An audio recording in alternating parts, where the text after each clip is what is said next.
The Lord be with you. A reading from the Holy Gospel according to Luke. Glory to you, Lord.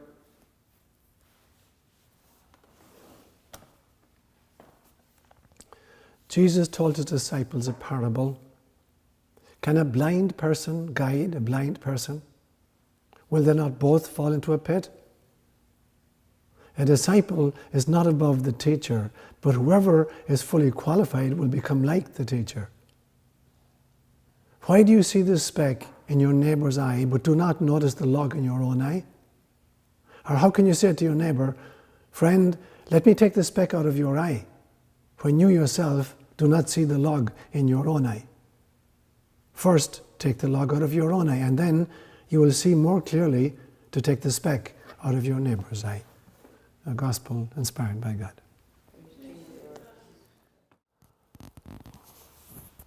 Have you ever seen a bird attacking itself in a mirror? Oh. Yeah? Or a cat. Yeah.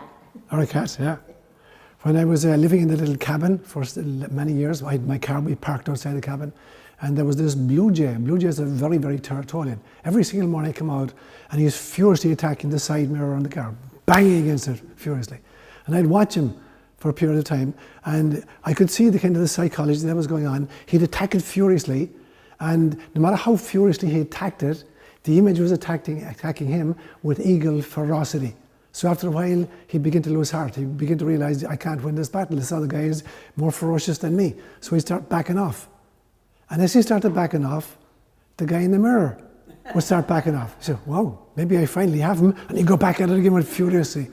And the more ferocity he went at it, the more ferocious the other guy was getting. And then after a while, he'd begin to lose heart again, and he'd back off.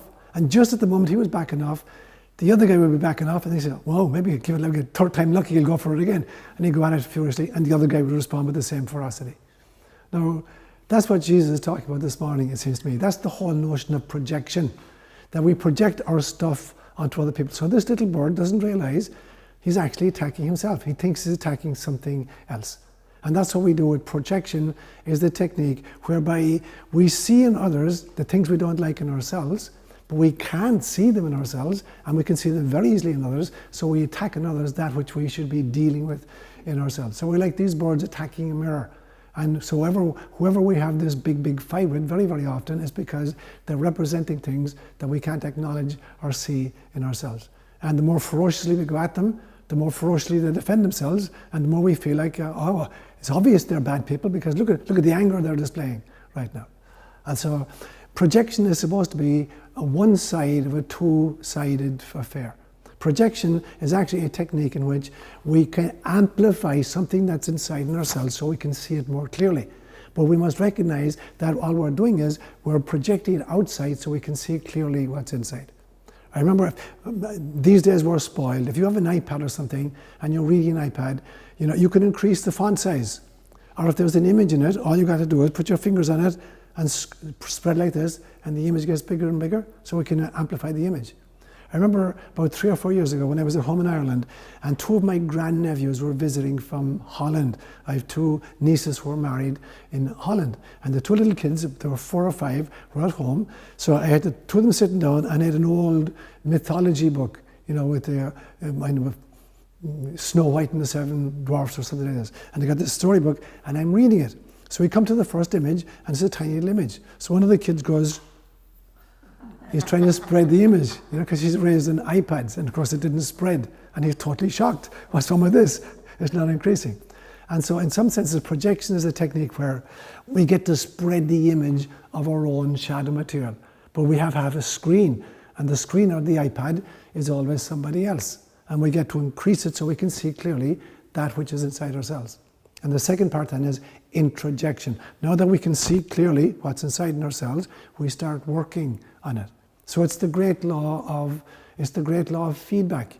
The essence of all development, no matter what you're trying to do, you're trying to learn the piano, you need to get feedback from your teacher. What are you doing well? What are you doing badly? You're trying to kind of, be an athlete, you get feedback from your trainer. So the essence of real progress is feedback. You know, parents give it to their kids. They give them feedback in their performances.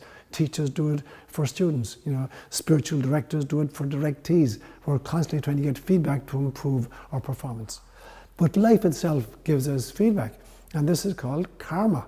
You know, we think that karma is some kind of a punitive system whereby we're punished in subsequent periods of life or in subsequent incarnations for stuff we did in previous phases of life. It's not about that at all. It's just literally, it's a feedback loop. It's the basic law of science. You do A and B happens. Do you like B? No, I don't like B. Stop doing A. You know, you do C and D happens. Do you like D? Yeah, I love D. Okay, keep doing C. And so it's the great law of karma, is the great feedback mechanism whereby the universe itself continues to kind of prompt us as to what's going to work and what's not going to work. But we ignore karma, we ignore the feedback system constantly, you know. So we keep doing stuff that's not working. As Einstein said, the definition of madness is to keep doing the same thing again and again and again and expect a different outcome, you know, in the 101st time. And so karma is something that we experience as individuals, we experience as families, we experience as communities, we experience it as a species, as a world species. But very often we're not learning from it. We've been trying, for instance, violence for 5,000 years, since the beginning of the agricultural revolution, 3000 BC. We've been attempting to solve human problems by killing people or punishing people in some ways, and for 5,000 years it hasn't worked. So one of these statements that sounds really, really wise and is really total poppycock is the statement, if you want peace, prepare for war. That's one of the dumbest things anybody has ever said in their lives. But it's put out there as this really sagacious, wise saying that you have to prepare for war in order to kind of, you know, persuade other people not to take up arms. You prepare for war, you get war. You go into your garden and there's a whole section full of weeds, and there's some place you planted some flowers, and you go over and you're watering the weeds, and then you wonder next week, how come the flowers are dying? They're dying because you're spending all your time with the weeds. Yeah? And so it's the same thing. You prepare for war, you get war. So the feedback system, you know, is that which clues us into what works and what doesn't work. And the great problem, I'm convinced that one of the explanations for evil, or for even for Satan, I believe, one theory I have about who Satan might be, is that Satan is the unacknowledged shadow material of the entire human species. Just as when I can't see my own shadow material and I project it onto Juliet, you know, and then I'm fighting in Juliet what I can't deal with in myself, that shadow material in me is going to constellate and is going to create problems between Juliet and myself. When we do this as a culture, that an entire culture refuses to deal with its own shadow material, we have to project it onto a different culture. It's the, you know, the Russians or the communists or the terrorists. There's always some new group onto which we're projecting our shadow material as a culture. But when we do it as a species, then it really creates, you know, big problems for us. And we're doing it as a species. We project constantly our shadow material onto nature, and then we devastate nature, and we wonder, you know, why there's climate change and why there's hurricanes happening with extraordinary frequency. I mentioned to you a few months ago about there's a great area in the North Pacific, which is called the Great Pacific Garbage Patch, in which refuse which is dumped off the west coast of the United States and Canada, and from the east coast of Asia, because of the tidal formation, it swirls into a gyre. And there's this huge big patch of particular plastics, which is bigger than the state of Texas, swirling around in this place. And of course there are fish feeding on it, and then there are bigger fish feeding on that, and then those fish are caught, and then our supermarkets, so we're eating our own garbage. You go into a supermarket and you think you're buying a pristine fish, you're eating your own garbage, you're eating all the plastics that's been swirling around in this gyre.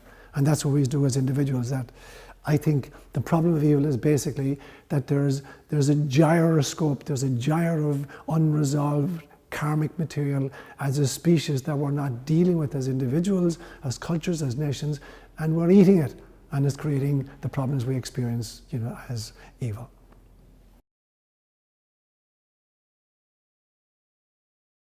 So the interesting thing about conscience is that, you know, conscience is a pristine gift given all of us, but it can be deformed.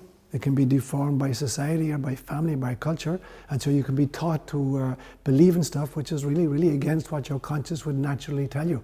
You can be persuaded to commit genocide. You know, they're not really human beings. You know, they're just animals.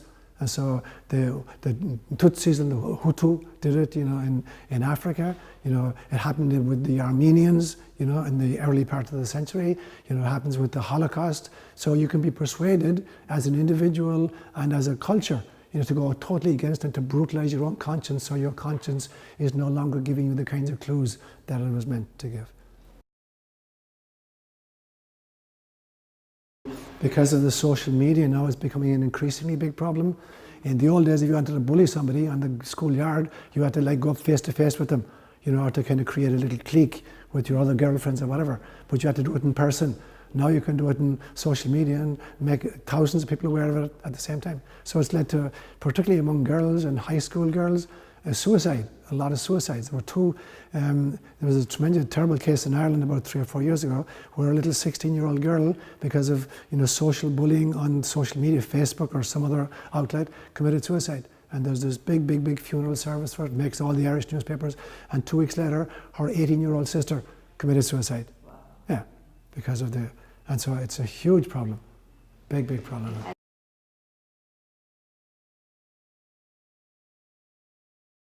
I think there's a lot to be said for, and some schools are doing this, where you'll take kids to do some kind of, have some social outlet, like taking kids down to Mexico for Habitat for Humanity, where they build a home for a family over the course of a few weeks.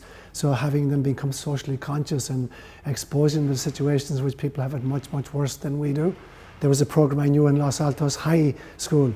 There was a very good teacher there for years and years called Gary Bacon, who would take kids to Africa on a regular basis and do projects there. So making kids aware of social situations in which people are much worse off sociologically or financially than themselves, and therefore activating the compassion, which is at the heart of each child as well.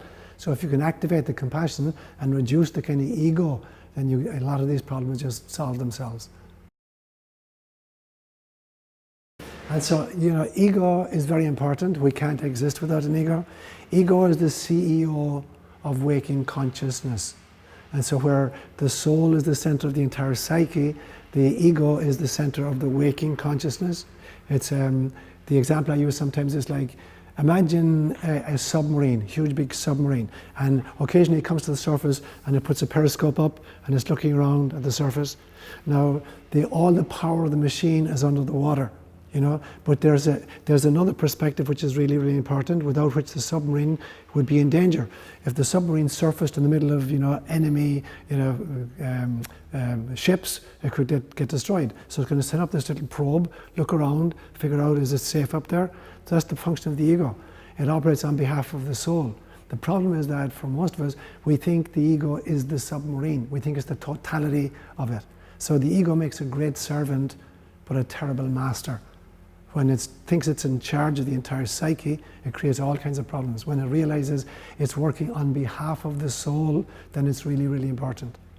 Without an ego, we couldn't survive in incarnated form.